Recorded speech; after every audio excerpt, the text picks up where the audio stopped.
This is the podcast to improve your English listening skills while learning something new in English.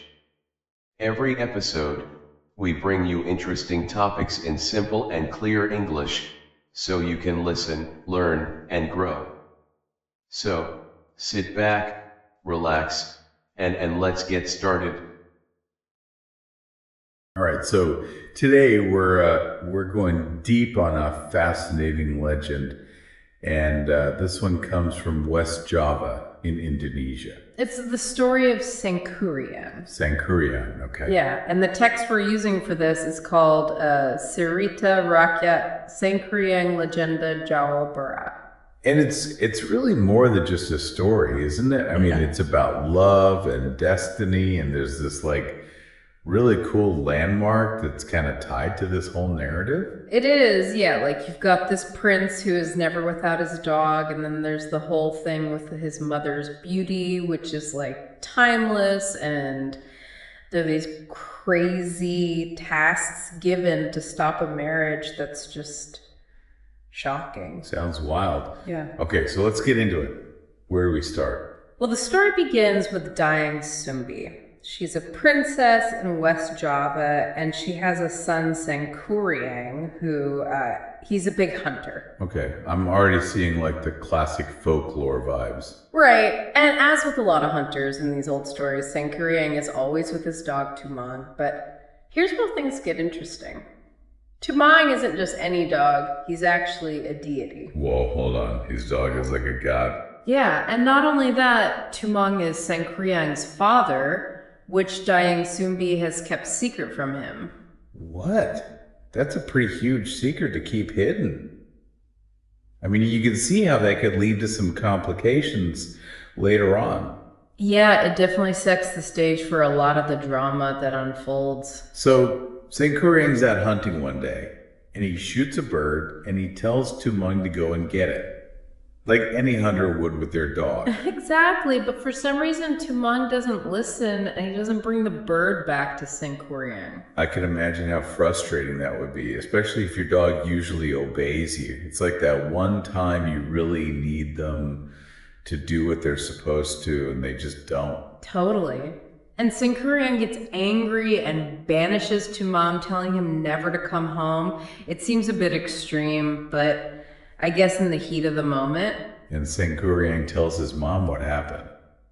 I bet she wasn't too happy to hear that. Not at all. Dayang Sumbi is furious when she finds out that her son has banished Tumang, and she hits Sangkuriang on the head with a rice spoon.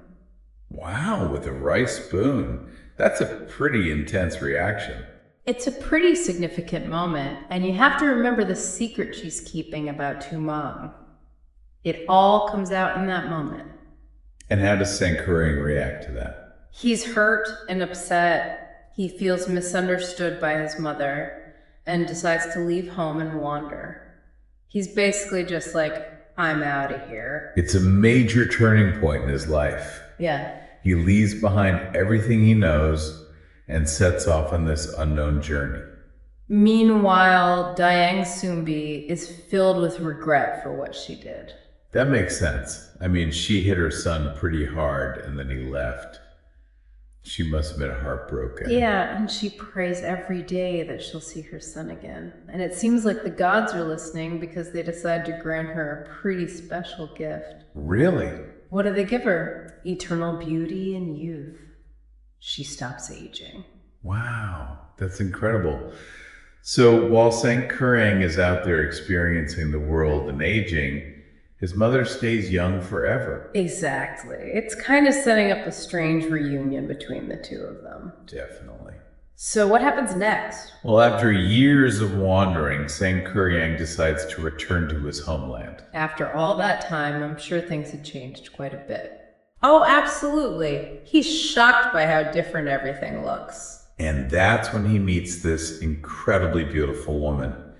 And I bet you can guess who it is. Yep, it's Dayang Sumbi. And of course, Sangkuriang has no idea that this young woman is his mother. Oh man, talk about awkward. It's completely smitten with her and asks her to marry him. And Dayang Sumbi either doesn't recognize her son, or maybe it's just fate playing a cruel trick.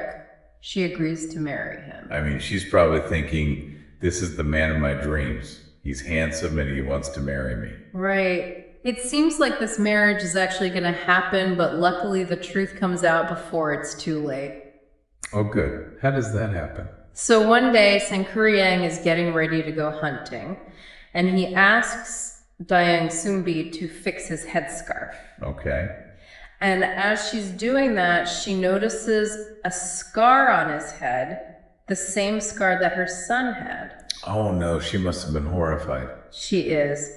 And she asks him about the scar, and Sangkuriang tells her about how his mother hit him with a rice spoon when he was a child, and that's when it all clicks for Dayang Sumbi. It's like a nightmare come true.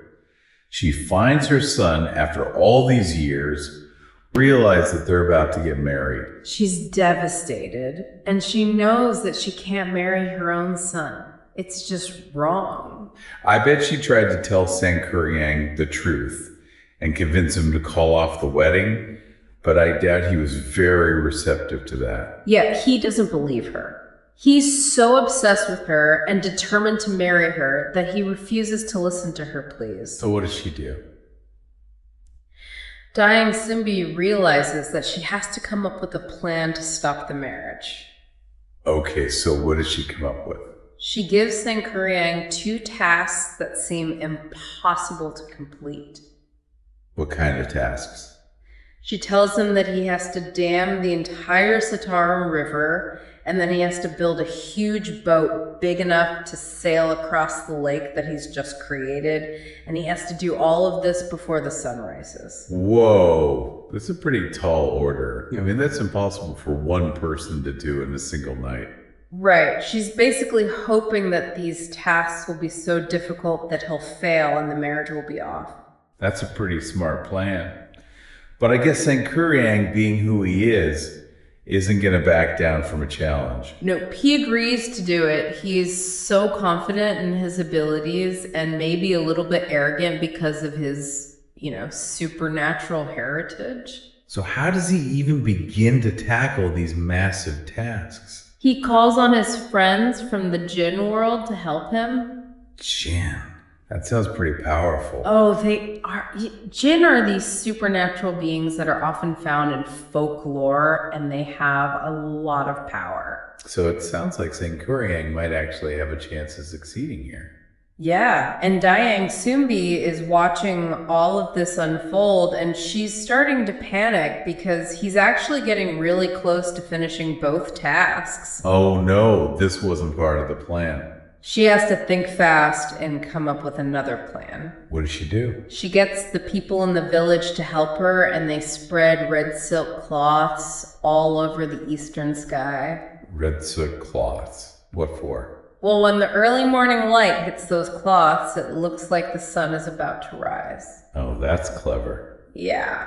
So Sangkuriang sees this fake sunrise and thinks that he's failed.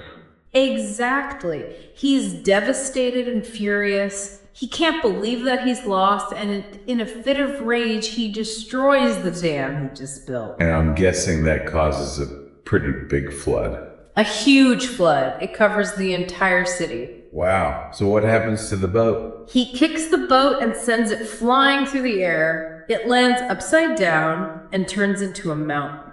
And that mountain is... Tangkuban Perahu, which means upturned boat. So that's the legendary origin of that mountain. It's a pretty cool story. It makes you think about fate and time and that bond between a mother and son. Definitely. And it also shows how far people will go to get what they want and how powerful our beliefs can be. I mean, Sangkuriang was so determined to marry this woman that he literally moved mountains. And Dayang Sumbi was so determined to stop him that she tricked him into thinking the sun was rising. It just goes to show that sometimes the lines between reality and myth are blurred, especially when you're dealing with powerful emotions and ancient legends. And it makes you wonder about all the other natural landmarks around the world. Do they have equally dramatic origin stories? Do they also speak to these universal themes of love, loss, and the power of belief? It's definitely something to think about. It is. Thanks for joining us on this deep dive into the legend of SANGKURIANG. Until next time. See you then. Thank you for watching this video. Hopefully useful. Don't forget to like and subscribe.